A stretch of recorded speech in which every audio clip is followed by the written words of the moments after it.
The 24th of December. The morning in Ellsworth, Maine, began with frost on the windows and the smell of cinnamon in the kitchen.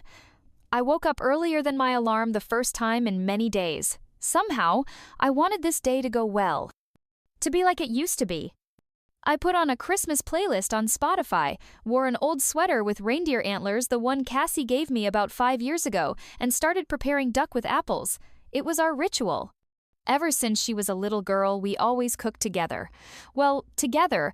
At first she would eat the dough, then complain she was tired, and by the end ask to play the Grinch in the background.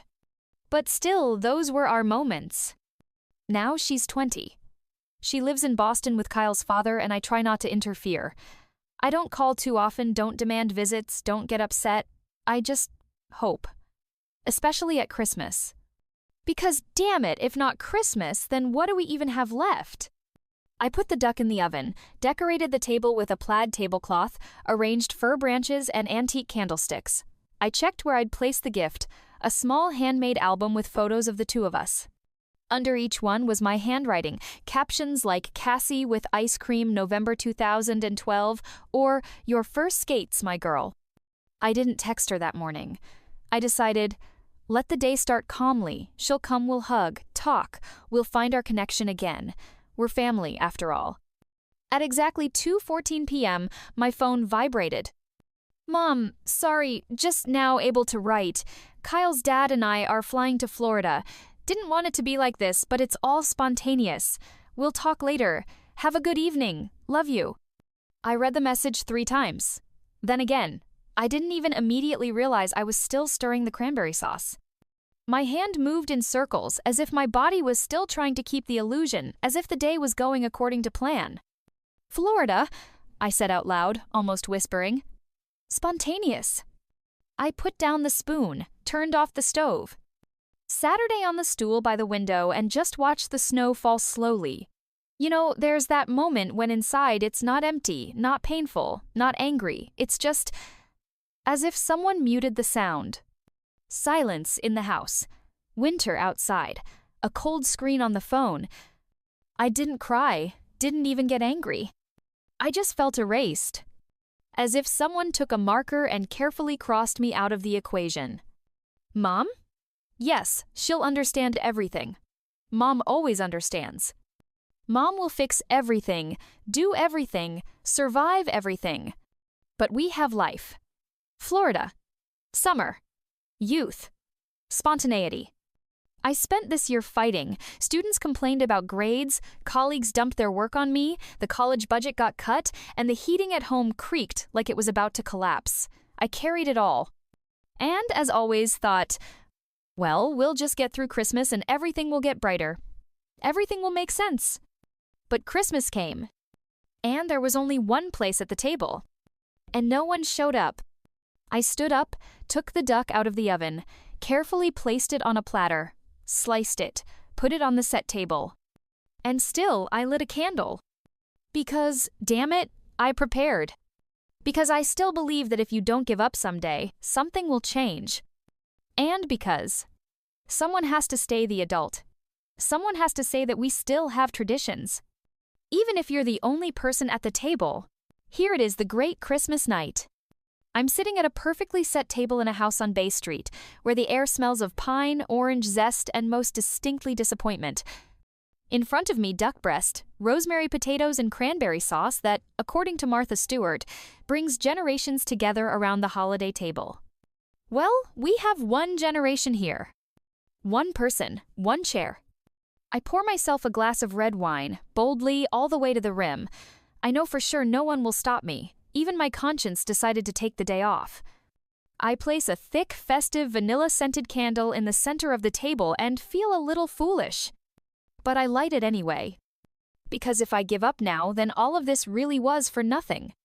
I sit at the table, staring at the plates, and suddenly start thinking about Christmas movies. Oh yes, Hallmark, tell me again about the lonely baker who finds love through a Christmas miracle when her truck gets stuck in the snow outside the house of a wealthy widower. About the former high school crush who returns, and suddenly there's spark again. About the ever-present hot cocoa, twinkling lights, and no student loan debt in sight. I bite into the duck meat and feel my bitter irony stuck inside it. It's perfect, tender, juicy, and utterly meaningless.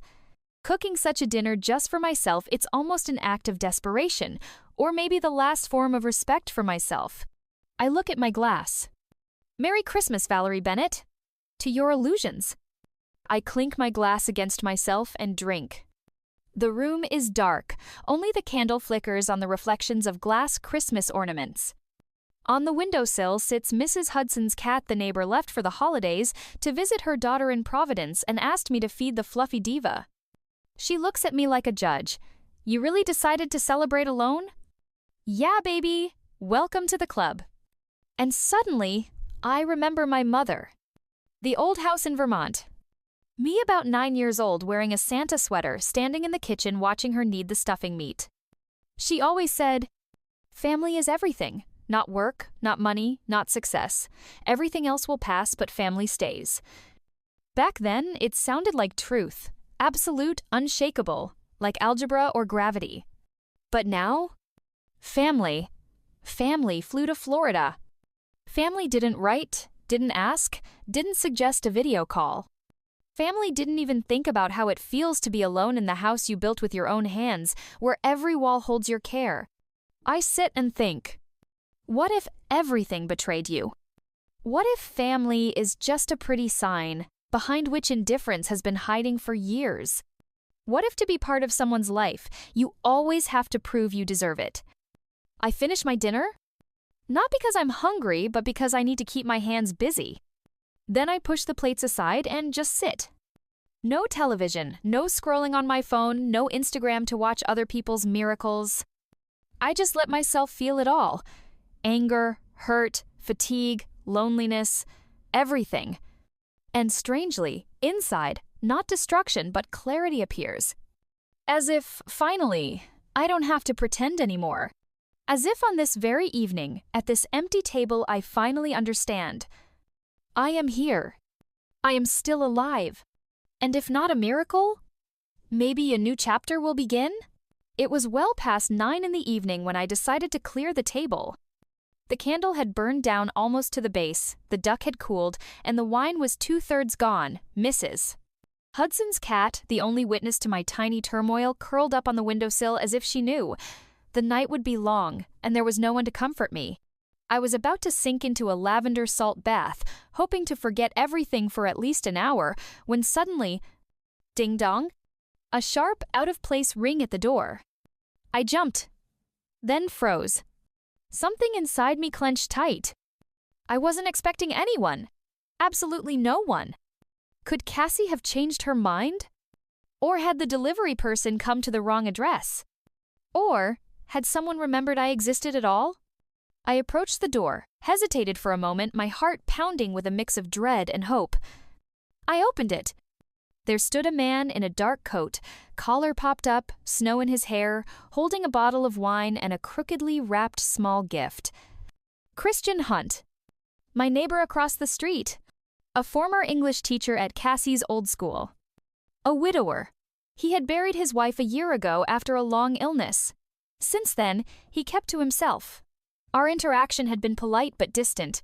Good morning. How's your maple syrup this year? And once a chat by the mailbox about Dickens.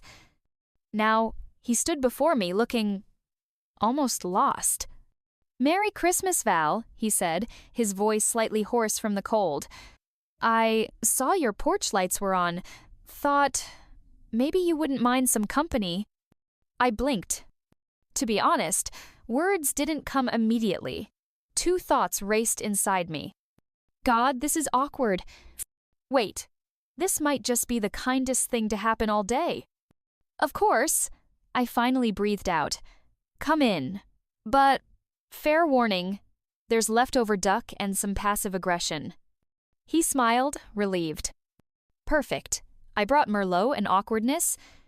We both laughed. A light, almost invisible tension eased in the air. He stepped inside, shook the snow from his shoulder, placed the wine on the table. Suddenly, the scent of his coat was warm like cinnamon with a hint of smoke. The hallway felt a little warmer with him there. To be honest, I thought I'd just stop by for 5 minutes, he said, but then realized I didn't want to sit alone either. I didn't even cook dinner, just ate pistachios and watched Die Hard, again. I cooked, set the table, sulked at life, and tried not to say, well, whatever out loud. Looks like neither of us won this day. Yeah, but you had duck. That's closer to a win than pistachios. I nodded and suddenly realized I was glad. Just glad he came. Not out of pity, not out of obligation, but because we two people forgotten by this holiday chose meeting over silence. We didn't yet know what we'd talk about next. We didn't know where this would lead. But I knew one thing for sure. For the first time all day, I could breathe a little easier. Because someone saw my light and decided to step inside. Christian opened the bottle cautiously, as if it might explode from the awkwardness of the moment. I'm honestly no expert, just grabbed whatever didn't look too cheap. That's already a step up from my Christmas plan, a dinner for one and moral burnout in a glass of Chardonnay. We laughed. Lightly, without tension. He poured the wine. The dark ruby stream filled the glasses like the warm blood of this evening. I sat across from him, and suddenly there was a kind of quiet between us. Not awkward, but a pause where you could just breathe. This is my first Christmas without Susan, he said. Since last January, everything's been on autopilot. Like I'm not really me. The alarm goes off, coffee brews, I go to the store. But inside, it's like the radio's switched off. I looked at him. He wasn't complaining, just speaking. His eyes were tired but calm. A person who had been through something hard and hadn't lost himself. We always made garlic crackers for Christmas, awful, overcooked things, but she said, it's tradition, period. This year, I didn't even buy flour, just, he shrugged, empty. I lowered my gaze. I have duck, and wine, and a nagging feeling. Why does none of this matter to anyone else anymore? He nodded slowly, almost gratefully. That's it. Why do we keep carrying the weight cooking, decorating, building if no one cares? Because we're stubborn, I replied. Or because we still believe, even when we're not sure what to believe in anymore. The wine warmed me gently from inside, but even without it, I felt something thaw in my chest. I hadn't spoken like this in a long time. Without filters, without roles. With colleagues at college only about grades and seminars. With my daughter short messages that said everything was fine. But now, here sat a man I'd never shared a past with, yet right now I was sharing this silence with him. And it didn't drag me down. You think this is a little funny, don't you? He asked, taking a sip. What exactly? This whole holiday cult. Instagram photos. Our perfect family, hugging by the fireplace, remembering what's important, and then bam, no one even remembers the name of the mother who made all this happen. Oh, don't start, I smirked. I could talk for 2 hours about pain marketing and the high-stakes exploitation of Christmas garlands. He laughed, tilting his head back. You're good. Didn't think you were so... alive? I raised an eyebrow. A compliment that sounds like a challenge. No, really. In college you were always so composed, but now real. A nearly forgotten current ran down my spine. When someone doesn't just look at you but truly sees you. We fell silent, but it wasn't the kind of silence where you don't know what to say. It was the silence that carries understanding. He looked at me. I looked at the candle between us. The flame flickered as if trying to say, look, you are not alone. And in that soft, almost imperceptible moment, I realized, for the first time in a long while, there was someone beside me who didn't need explanations. Someone whose world had also fallen apart, yet still showed up. Because sometimes two lonelinesses aren't emptiness, but a beginning. You haven't had dinner yet, have you? I asked when he looked at the plate with the cold duck for the third time, as if wanting to apologize to it. Apart from some pistachios and 2 tangerines that looked suspicious, Christian replied, while I was already standing by the stove. I took my time, gently reheated the duck, arranged vegetables on the plate, added a spoonful of cranberry sauce, and garnished it with a sprig of rosemary. It all felt almost automatic, but not meaningless. Simply, for the first time that day, I wanted to care again, not because it's expected, but because there was someone nearby who didn't demand anything, just quietly existed. I placed the plate in front of him. He looked at it like I'd given him something more than dinner. Val, honestly, this is the best duck I've ever had. You haven't even tried it yet, I scoffed. Well, even if it turns out to be a piece of cardboard, you've already won, because you made it. For someone, not just for nowhere. He picked up his fork carefully, as if the dish might vanish with a clumsy move. Took the first bite, closed his eyes. Yeah, definitely not cardboard. Divine. And the cranberries, I could even forgive you the pear in the salad. That pear wasn't for you. It was for my inner perfectionist who refuses to admit things got out of control. Tell her she did great. We ate slowly. No phones, no rushing, no Christmas movies playing in the background. Just two people and home-cooked food. Probably the first truly human dinner in a long time. No theatrics, just meaning. He glanced around the room, the tree, the candle holders, the gray cloth napkins tied with red ribbons. Did you really do all this knowing you'd be alone? More like hoping I wouldn't be, I answered after a pause. But even when you realized everything fell apart, you couldn't give up, because if I stop cooking, stop setting the table, then what's left of me? He nodded silently, then said, I think you're one of those women who are underestimated, because you do everything quietly, without drama, without, look how much I suffer, and then everyone wonders why you never broke. I said nothing, just kept eating, feeling every word land where no one usually looks. Now, he said, let's discuss the most important thing. Why is there so much number blessed on Instagram and so little, sorry, I forgot to call my mom? I laughed. Or, family is everything and mom gets a one-sentence text. We flew out. Sorry, talk later. How about, we're so happy with a photo where dad holds a glass and mom's in the corner pretending everything's under control? Or Christmas photo shoots, matching pajamas, smiles ear to ear and off camera. Don't put your elbows on the table, Jaden. Everyone quiet, mom is filming a story. We chuckled, quiet at first, then genuinely, loudly.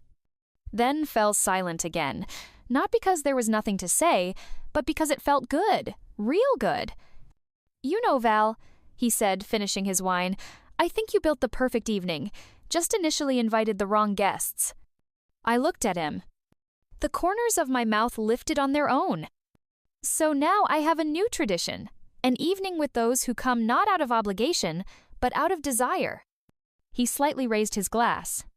To that, to desire, and to the fact that Christmas miracles sometimes wear coats and bring wine. And you know, at that moment, for the first time all day, I felt the holiday had finally begun. Late? Yes. Not according to plan. But real. We had just finished the dessert, my signature ginger cake, which usually lasted until morning. This time, it disappeared after just 2 slices. The candle on the table had burned down halfway, the wine was running low, and the house was filled with that special kind of silence that isn't awkward, but cozy. Christian leaned back in his chair looking at the Christmas tree. At the very top hung a ceramic angel with a chipped wing. Cassie dropped it when she was 7, and I never glued the piece back on. Somehow, I decided to leave it that way imperfect, but with a story. You always look like you carry everything on your shoulders, Christian said suddenly. Like the whole house, work, family, holidays, it's all on you, and you're used to no one saying thank you. I almost spilled the last bit of wine. He wasn't looking directly at me, just speaking calmly. But those words hit me right in the center. As if he'd witnessed something I had stopped noticing myself. I started, then fell silent. How do you explain that over the years you get used to being just background? Background for your daughter's achievements, convenience for colleagues, always available in your ex-husband's eyes. Even here, in this house, everything touched by my hands is mine. I built it brick by brick, lived on a teacher's salary, clipped coupons, hand-washed clothes when the washing machine broke. And all of it was somehow invisible. Just there, just expected. Because that's how a mother's world works. I put my glass down and exhaled slowly. Cassie was 6 when her father said he wanted to try living for himself. I thought it was a mistake. He'd come back. Snap out of it, understand. But he never came back. He bought a motorcycle, then a boat, then a new wife. I smiled bitterly, not because it was funny, but because there was no other way. And I held on, rented a room and taught at 2 campuses in Bar Harbor and here. Sometimes I couldn't afford gas, sometimes even food. I lied to Cassie that I didn't want sweets, just so there'd be enough granola bars for her lunch. I made holidays like out of a catalog because a child shouldn't remember grayness. But who was supposed to remember me? Silence. He didn't interrupt, didn't say hang in there or it's better now. He just sat there, beside me. And that was enough. And I'm not complaining, really. Just, sometimes I felt like that burned out candle. You shine as long as you can, then you disappear, and no one remembers you even existed. I didn't notice when my voice wavered, and I didn't manage to hold back a single tear slipped from the corner of my eye. I wiped it away immediately, out of habit. Automatically. As if someone might think I was weak. Christian lifted his eyes. And very simply, almost quietly, said, "You're not invisible. I have seen you, always. When you came to school plays and sat in the 3rd row with a camera, when you brought homemade cookies to the kids' fair even when you were exhausted, when you defended your student at a meeting and everyone thought you were just strict. You're one of those who keep the world together, only no one says it aloud because they think you'll manage anyway." I sat silently. Because I didn't know what to say. Because those words weren't about romance, not about pretty speeches. They touched the deepest part of me, the part I hid even from myself. And suddenly I understood. Today I don't have to be strong. No need to joke, no need to prove anything. I can just be. We moved into the living room. He settled on the old sofa by the window, and I took a seat in the armchair with a cup of herbal tea. The television remained off, and the fairy lights on the windowsill glowed softly, as if they weren't intrusive but embracing.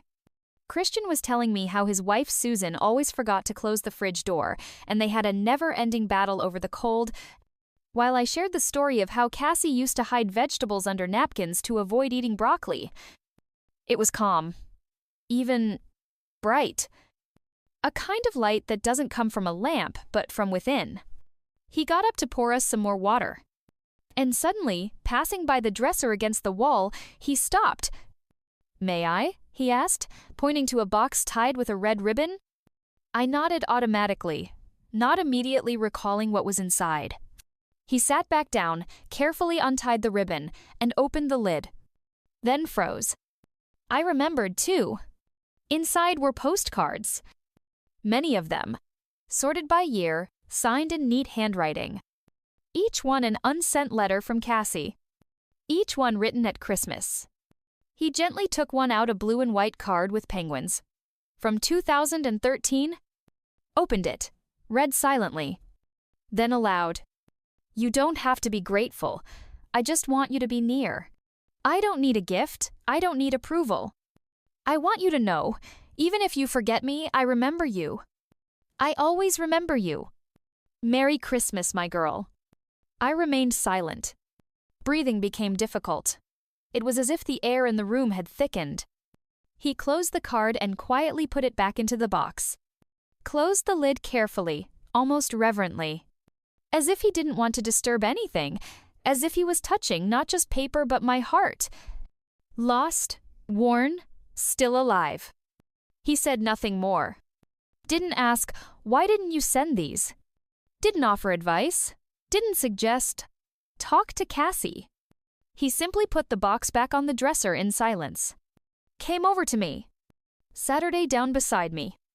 And didn't touch me neither hand nor word. He was just there. Like someone who has truly seen you. With all the letters no one read. With all the words you kept deep inside your soul. I closed my eyes. And, to my surprise, I didn't cry. Not because I couldn't, but because there was no shame. This was me. All of this was me. And now someone saw it and didn't turn away. The world hadn't become easier. The letters remained unread by Cassie. But for the first time in many years, I didn't feel invisible. I was open, vulnerable, real. And sitting next to me was someone who wasn't afraid. It was already past midnight when he said, "Do you want to get some fresh air?" I nodded, and we stepped out onto the porch. The night was quiet, as if the whole town had decided to give us a moment to catch our breath. A light snow was just starting to fall, not a storm, not a blizzard, but a thin silvery veil, like a filter on an old photograph. He slipped his hands into his pockets and looked up. I love it when the snow falls like this without warning, like someone up there decided, "All right, you deserve this." I smiled. "You're a romantic, Christian Hunt. I thought people like you were extinct." "We're just lying low, waiting for someone to bring out the sleds." I snorted. "Sleds? At 2 in the morning?" He turned to me, his eyes shining. "The old hill behind the school, remember? Kids used to sled there until they banned it for safety reasons." "No way. I've got plastic sleds in my garage, red ones. How old are we, no 11? I laughed, really laughed with that unexpected ringing sound I hadn't heard from myself in years. That's madness. Exactly, which means it's the perfect ending to this absurd day. 20 minutes later, we stood on the hill, surrounded by the stillness of a small town where even the streets were asleep. We wore hats and scarves. I pulled on the old mittens with teddy bears that Cassie used to wear in middle school. The snow beneath our feet crunched as if on purpose to make everything sound like a movie. "You ready, Val?" He held the sled like a race car driver. "I've never been ready, and that's exactly why let's go." We sat down together. The sled slid down, and the world disappeared. There was no loneliness. No letter that never came. No past mistakes. Only laughter. And snow. And wind on our faces. When we crashed into the snowbank at the bottom of the hill, I lay on my back, staring at the sky, feeling my heart beating alive, real, without filters. He flopped down beside me, laughing for breath. I lost a glove, but I found the meaning of life.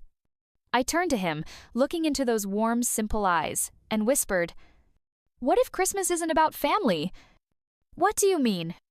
"Not genetics, not traditions, not perfect photos on the fridge. What if Christmas is just a chance to begin?" He said nothing. Just took my hand, no words, no ceremony. Just held it tight. Like he was saying, "I'm with you. If you start, I'll walk beside you." And we lay there in the snow like two teenagers who had run away from grown-up lives, knowing this year, Christmas didn't come to us. We came to Christmas ourselves. I woke up to the smell of coffee. Not the loud buzz of an alarm, not messages or phone calls, just the smell of coffee. The kind of coffee smell you find in an old house, a little vanilla, a little calm. No one was in the kitchen. On the table, 2 cups, one empty, the other mine. Next to them, a note. The handwriting was familiar, strict, teacher-like, but with a gentle, lively tilt. "Thank you for an evening that became a celebration for me. K." I pressed the note to my chest. Not out of romance, out of gratitude.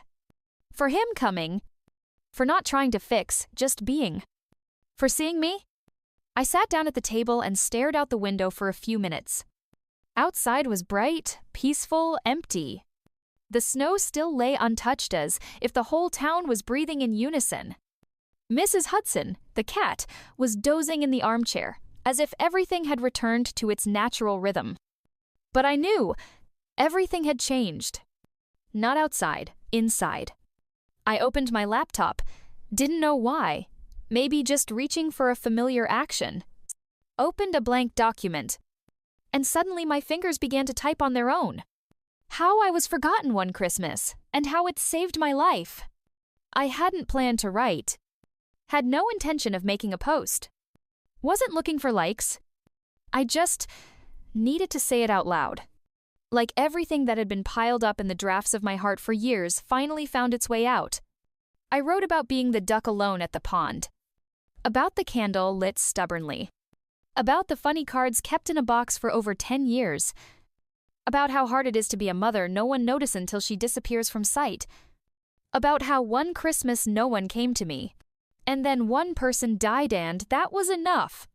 I was forgotten, but in that abandonment I finally found myself. Not as mom or ex or neighbor, but as someone who still knows how to feel, still wants to live, still exists. I reread the text and didn't change a word. Not a single word. Not a comma. I went to the local blog website, the one where Portsmouth residents sometimes post. Recipes, stories, short essays. Section, opinion. I hit publish. And that was it. No expectations. No desire to prove anything. Just like sending a message in a bottle down a river and telling yourself, let it float. Maybe someone will need it. I closed my laptop. Saturday on the couch. And for the first time in a very, very long time, I felt no guilt. No need to catch up with the holiday. I was already in it, just in a different form. Exactly 1 week has passed since I hit the publish button on my essay. I waited. For nothing. And then the internet exploded. Letters, comments, messages from women in different states, New York, California, Ohio, Texas. This is me. I thought I was alone, but it turns out we're all like this. Thank you for your honesty. The post gathered thousands of views. A local blogger, noticing the wave of responses, shared my story further. A couple of days later, I was invited to a morning show on NPR. Tell us, how did you find the strength? The host asked. I didn't find strength, I replied. I just stopped pretending everything was fine. Then unexpectedly an email from the Huffington Post editorial team. They wanted to publish a column about invisible mothers, women who hold families together without thanks. I agreed. Because a voice must be heard. And then the call. It was Cassie. She was crying, couldn't speak, words tangled. Mom, I didn't know how much you were hurting. I'm flying to you. You have always been my home. I just listened, cried with her, and realized next year everything could be different. A year passed. The 24th of December again. That same house in Portsmouth. That same table. But now it's not empty. Laughter, conversation, warmth all around. Christian is nearby not as a guest, but as part of a new family. Cassie decorates the tree, laughing and joking. And I sit and think. They left me, but I didn't lose myself. I found myself. And that is my greatest Christmas gift.